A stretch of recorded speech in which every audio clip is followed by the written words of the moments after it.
జగన్ గారు పెట్టిన వ్యాన్లు అప్పుడు ఎందుకు పనికిరావు, వెళ్ళామంటే అడుక్కోవడానికి అవి డబ్బాలు అన్నారు. ఆ డబ్బాలే వాళ్ళు పనికొచ్చినాయి. ఆ డబ్బాలు లేకపోతే వాళ్ళ వరదల్లో ఉండే జనాలకి మనం సహాయం అందిస్తాను కానీ బియ్యం అందిస్తాను కానీ ఏమి ఉండేది కాదు. వీళ్ళు వెళ్ళి ఇవ్వాలంటే ఇచ్చేవాళ్ళు కాదు. ఆ జగన్ గారు ఇచ్చిన డబ్బా వ్యాన్లు, రేషన్ వ్యాన్లు అవి ఎందుకన్నారు చూడు, అవి వాళ్ళు పనిచేసినాయి. జనం అందరూ బాగా అది ఒకటి మెచ్చుకుంటున్నారు. అదే మరి ఆ వెహికల్ని ఇప్పుడే తీసుకురావటం ఏంటంటారు? ఇప్పుడు కావాలండి గవర్నమెంట్కి. జగన్ గారు పెట్టిన వెహికల్ ఇప్పుడు అవసరం వచ్చినాయి, ఇప్పుడు లాక్కొచ్చారు బయటికి. ఇప్పుడు వాటితో అవసరం వచ్చింది కదా, ఆ వెహికల్ ఇప్పుడు కావాల్సి వచ్చినాయి. మామూలుగా జగన్ పిచ్చేడు, మెంటలోడు, వేర్రోడు, ఆయన మైత్రి చెంద లేదని చెప్పని అంటున్నారు కదా మంత్రులు, మినిస్టర్లు వాళ్ళందరూ. వాటిని పక్కన పడేసి కొత్త వ్యాన్లు తెచ్చి ఇవ్వచ్చు కదా. ఇప్పుడు జగన్కి చిన్న మెదడు చితికింది, వయసు రాలేదు, అది రాలేదు, ఈ రేపు జగన్ని తిడుతున్నారు. మంత్రులు తిట్టినాయి, ఎవరైనా తిట్టినాయి, ప్రభుత్వం ఎవరైనా కానీ ఒకళ్ళొకళ్ళు ఎంచుకోకూడదు. కొత్త వ్యాన్లు తెచ్చి అసలు ఈ వ్యాన్లు ముట్టుకోకూడదు కదా. ముట్టుకోకుండా కొత్త వ్యాన్లు తెచ్చేసి ఇప్పుడు సచివాలయాలకు తీసేసేసి అన్న క్యాంటీన్లు పెట్టారు. అట్లాగే వ్యాన్లు కూడా కొత్తవి తెచ్చి లైన్ వదిలితే అప్పుడు బాగుండేది, జనం మెచ్చుకునేవాళ్ళు. మరి జగన్ ఇచ్చిన వెహికల్సే వాడుతున్నారు కదా. వాడుతున్నారంటే మరి ఏం చేస్తారండి, ఊరిని వాళ్ళు చెబుతారండి. ఇప్పుడు పిల్లలకి 15,000 ఇస్తామన్నారు ఒక్కో పిల్లోడికి. నాకు 3 పిల్లలు, 9వ క్లాసు పెద్దోడు, చిన్నోడు 6వ క్లాసు, పిల్ల 3వ క్లాసు.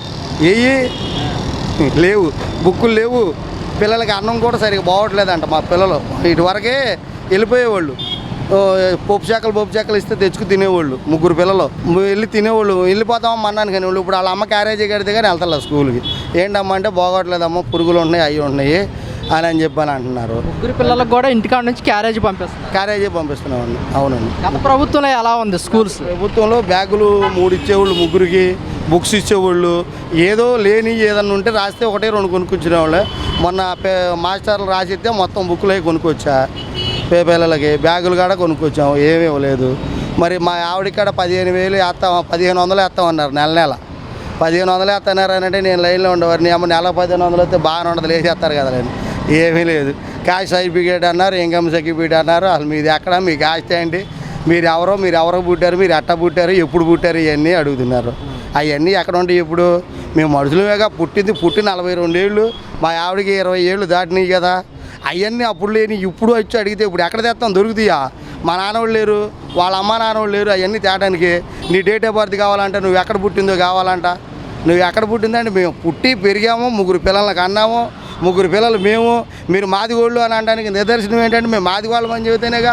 మొత్తం ఎస్సీ ఎస్టీలు హిందూ మాలని రాపిచ్చి అన్నీ చేసి ఇప్పుడు కొత్తగా తేవాలండి. ఎక్కడ తేవాలండి? ఎక్కడికి వెళ్తే దొరుకుతాయి? నేను ఎక్కడ గుంటూరు జిల్లాలో పుట్టా, నేను 6 సంవత్సరాలప్పుడు విజయవాడ వచ్చా, ఇక్కడే ఉండి ఇక్కడే పెరిగా. మా తమ్ముడిది ఉంది క్యాస్ట్ సర్టిఫికేట్, అది ఉంది. మా ఆవిడది కావాలంటారు. ఏంటి ఇవన్నీ చిరాకులు, ఇవన్నీ తిరగలేవండి. అది ఇస్తే మంచిదే, ఇస్తే తీసుకుంటాం. ఇప్పుడు జగన్ గారు ఇచ్చేవాడు అమ్మఒడి 15,000 వేసేవాడు, దేనికో దానికి ఉపయోగించాము. ఇప్పుడు అట్టగే 45 సంవత్సరాల వాళ్ళకి డబ్బులు వేసేవాడు, అది దేనికో 18,000. అట్ట కాదని నెలకి 1,500 అని పెట్టాడు. ఏమి లేదు ఇంతవరకే. అదేమంటే ఇస్తాము, చేస్తామయ్యా, ఇప్పుడేగా మేము ఎక్కింది అని అంటున్నారండి. మరి కాదండి, చంద్రబాబు నాయుడు గారు కూడా ఈ పథకాలు చూస్తుంటే నాకు భయం వేస్తుంది, ప్రజలందరూ కూడా ఆలోచించుకోవాలంటారు. అది చెప్పాడుగా మన అసెంబ్లీలో, చెప్పాడుగా. మన అన్నింటిలోకి వచ్చింది కదండి. చూసాము 6, మనం సూపర్ 6 అన్నాము, అక్కడ చూస్తుంటే భయం వేస్తుంది అని చెప్పాను అన్నాడు. అయిపోయింది. గ్యాస్ బండ్లేమో మన నాదేళ్ల మనోహర్ గారు గ్యాస్ బండ్లు ఈ సంవత్సరం ఇస్తలేదన్నారు. నారా లోకేష్ గారు ఏమో చర్చిచ్చినాక ఏదో ఒకటి చేద్దామని అని చెప్పాను అన్నారు. అన్నీ టీవీ వస్తున్నాయండి. ఇవాళ జనాలు ఎవరు అమాయకులు లేరు, పిచ్చోళ్ళు లేరు, అందరూ తెలివైన వాళ్ళే. కనీసం చదువు కానివాడు కూడా స్మార్ట్ ఫోన్ ఉంది, అన్నీ చూస్తున్నారు, అన్నీ గమనిస్తారు. అది చేసుకుంటూ వెళ్తే మంచిది, చేయకుండా వెళ్తే ఇది. జగన్మోహన్ రెడ్డి గారు నందిగం సురేష్ గారి దగ్గరికి వెళ్ళి పరామర్శించడం జరిగింది. అక్కడ జగన్మోహన్ రెడ్డి గారు మాట్లాడటం జరిగింది, ఎల్లకాలం ఈ ప్రభుత్వం ఉండదు, మేము కూడా అధికారంలోకి వస్తామని చెప్పడం జరిగింది. దీన్ని వస్తుందండి, ఎప్పుడు ఒకళ్ళే ఉండరండి. ఒక మంచి చెడు 2 ఉంటుంది. చెడు చేస్తేనేమో వెళ్ళిపోతారు, మంచి చేస్తేనే ఉంటారు. ఇప్పుడు ఇంకా నయమండి, నందిగం సురేష్ సంగతి చెప్పారు. నందిగం సురేష్ 5 బోట్లు మొన్న వరదలో నుంచి పంపించి ఆ ప్రకాశం బ్యారేజీని పడగొట్టారని చెప్పనని TV5 MTV వాళ్ళు, ఈటీవీ వాళ్ళు ఉదరగొట్టారు ఫోన్లు. అయ్యే వచ్చినాయి వరుసగా. నందిగం సురేష్ను ఇంకోళ్ళు రెడ్డి అంట, ఆయన పేరే తెలియదు నాకు. వాళ్ళు పంపించారంట ఈ పెద్ద లోడ్లు వేసి ఆ బ్యారేజీ పడగొట్టేసి జనాన్ని అవతల కొతలం చేసేస్తే జగన్ గారు గద్దెక్కేస్తాడు అని చెప్పి పంపించారంటండి. ఇవన్నీ ఏంటండి జనాలకి తెలీదా? అవన్నీ కరెక్ట్ అయిన మాటలేనండి. ఏ ఛానల్ అయినా కానీ ఏదన్నా రాజు కానీ లేకపోతే ఇంకోటి ఏదన్నా చేయని ఎట్టన్నా చేయని అవి ఉన్నది ఉన్నట్టు చెప్పాలి, ఉన్నది ఉన్నట్టు చేసుకుంటూ పోవాలండి. లేనిది ఉన్నట్టుగా ఉన్నది లేనట్టుగా. ఇప్పుడే బురద లేదు, ఇక్కడ బురద తీసి నీ మీద వేసానంటే అది కుదిరిద్దండి, కుదరదుగా. అక్కడ బురద ఏది? బురద ఉండాలిగా నీ మీద వేసానంటే ఆయనకి రుజువు లేకుండా ఇవన్నీ చెప్పుకునే కాదండి. ఉన్నది ఉన్నట్టు మీడియా వాళ్ళు రాయాలి, ఉన్నది ఉన్నట్టు చెప్పాలి. అది మొన్న మా పిల్లలు భోజనానికి వెళ్ళారు అన్నా క్యాంటీన్కి వెళ్తే టోకెన్ల ప్రకారం ఇచ్చారంట. టోకెన్ల ఇప్పుడు 20 మంది వచ్చారు, వెనక మళ్ళీ 20 మంది ఉన్నారు. 20 మంది తినేళ్ళాక మళ్ళీ 20 మంది అంట లోపలికి. ఇప్పుడు ఈ ముసలాం ముతుకోళ్ళు అన్నీ వేస్తుంది కదా, ఇక్కడ నుంచోవాలి పిల్లలైనా. అది 20 మంది తిని వెళ్ళిపోయినాక అవి ఏమి వేస్తున్నారండి పొద్దున్నే. అదేంటి మనం ఇటువరకు చిన్నప్పుడు గీతలకు వేసేవాళ్ళం మట్టిగూడు, అట్టా ఉండేయండి ఈ ఇడ్లీలు అవి. కృష్ణలంక వాళ్ళు కానీ కట్టకపోతే విజయవాడ మొత్తం మునిగిపోయేది. జగన్మోహన్ రెడ్డి ఆ వాళ్ళు కడతాం, అది నెంబర్ 1 మంచి పని చేశారు. దయచేసిన మటుకు నెంబర్ 1 సీఎం అంటే ఆయనే, జగన్మోహన్ రెడ్డి గారు. అంటే ఆ వాళ్ళు కనుక కట్టకుండా ఉంటే పరిస్థితి ఎలా ఉండేదంట? దారుణంగా ఉండేదండి. ఆ నీరు మొత్తం బందరకాల్లోకి వచ్చాయి. బందరకాల నుంచి ఏలూరు కాలువ, ఏలూరు మొత్తం ఈ ఏరియా మొత్తం మునిగివేసిపోయేది. అది మటుకు ఎక్కడ ఎందుకంటే అంత వాటర్ వచ్చినప్పుడు మహానాడు మొత్తం మునిగింది. మహానాడు మొత్తం రేత్రి ఇళ్ళలోకి వచ్చిపోయింది. చాలా అది ఆ ఒక్క మాట ఆ బయట మటుకు నెంబర్ 1 అండి.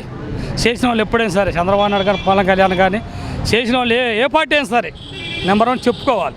చంద్రబాబు నాయుడు దయించి బాగా కష్టపడి ఇంకా పేదలకు ఇంకా అన్నీ ఆయన అనుకున్న ప్రకారం అన్నీ ఇస్తే నెంబర్ 1 ఉన్నది. కాదండి, గత వైసీపీ ప్రభుత్వంలో వాలంటీర్ వ్యవస్థ ప్రజలకు ఎలాంటి సేవలు అందించిందంటే మీరేం చెప్తారు? బాగా చేశారండి, బాగా నెంబర్ అసలు ఇంటింటికి డోడి కొట్టి అన్నీ బాగా చాలా చేశారండి. ఐసీలో వాలంటీర్ వ్యవస్థ కూడా చేతులు దండం పెట్టచ్చు. వాళ్ళు అలా చేశారు. చేసిన వాళ్ళు ఎప్పటికైనా సరే అండి మనం మర్చిపోకూడదు. గతంలో ఏ పార్టీ అని కావని చేశారు. వాళ్ళు వాలంటీర్ వ్యవస్థ ఉంటే ఇంత అన్యాయం అయ్యేది కాదు. వాళ్ళకి ముందు ఇన్ఫర్మేషన్ ఉంటుంది. 10 ఇళ్ళు వాళ్ళు ఇప్పుడు అధికారులు పోయేదానికి వాలంటీర్లు లిమిట్ వెళ్ళిపోతారు వీళ్ళకి, లేని వాళ్ళకి కానీ తొందరగా చేరాయి.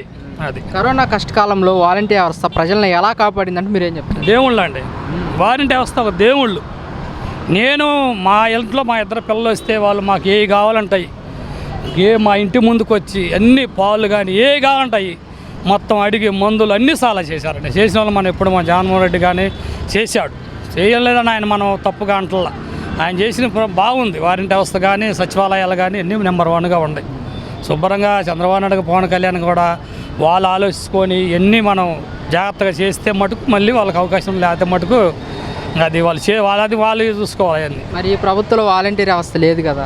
వాలంటీర్ వ్యవస్థ అంటే అది చంద్రబాబు నాయుడు చేతిలో ఉందండి. అది చంద్రబాబు నాయుడు ఈ వాలంటీర్ వ్యవస్థ ఉంటే ఇంత నష్టమయ్యేది కాదని ఆయన ఒక పెద్ద మనసుతో ఆలోచించి వాలంటీర్ వ్యవస్థ మళ్ళీ తీసుకొస్తే బాగుంటుందని ఆలోచన.